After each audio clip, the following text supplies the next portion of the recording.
Peningkatan arus lalu lintas pada H-4 mudik Hari Raya Idul Fitri di akses Jembatan Suramadu sisi Madura terpantau didominasi mobil-mobil pribadi berplat nomor B dan F dengan tumpukan barang bawaan di atasnya, Kamis, 28 April 2022. Beberapa di antaranya menepi untuk sekedar istirahat sejenak di pos pelayanan, Posyan Suramadu Polres Bangkalan, atau di pinggir akses menikmati kuliner PKL Suramadu. Kendati mobil-mobil dari luar kota sudah mulai memasuki Madura melalui Jembatan Suramadu, namun Polres Bangkalan memprediksi puncak arus mudik Hari Raya Idul Fitri akan terjadi mulai H-3 dan H-2 atau Jumat Sabtu, 29/30/4/2022. Pantauan arus lalu lintas hingga H-4 mudik Lebaran di Posyan Suramadu Polres Bangkalan mulai ada peningkatan sekitar 25 hingga 30% dari hari-hari biasa, ungkap Perwira Pengendali Posyan Suramadu sekaligus Kanit Regiden Satlantas Polres Bangkalan, Ibda Lutfi kepada tribunmadura.com.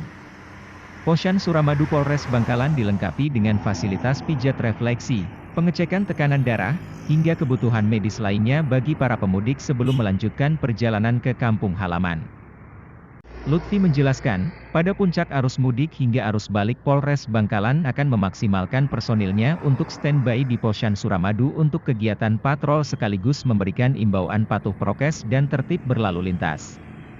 Tadi pagi ada beberapa pemudik menepikan mobilnya di Posyan untuk pengecekan tensi darah karena ada sedikit keluhan, setelah itu kami berikan obat. Kami juga menyediakan vaksin bagi pemudik yang belum mendapatkan vaksin, pungkasnya. Sebelumnya, Badan Litbang Kementerian Perhubungan RI jumlah masyarakat yang melakukan kegiatan mudik Lebaran tahun ini diprediksi mencapai 85,5 juta. Hal itu tertuang dalam amanat Kapolri Jenderal Listio Sigit Prabowo yang dibacakan Bupati Bangkalan, R. Abdul Latif Amin Imron saat apel gelar pasukan operasi Ketupat 2022 di Mapolres Bangkalan, Jumat, 22 April 2022.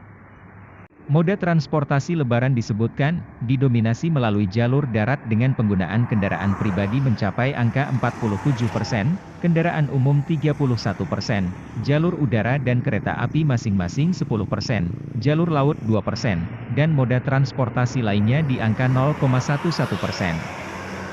Karena itu, selain Posyan di pintu keluar Jembatan Suramadu, Polres Bangkalan juga mendirikan 6 pos lainnya, terdiri dari 4 pos pengamanan dan 2 pos pantau.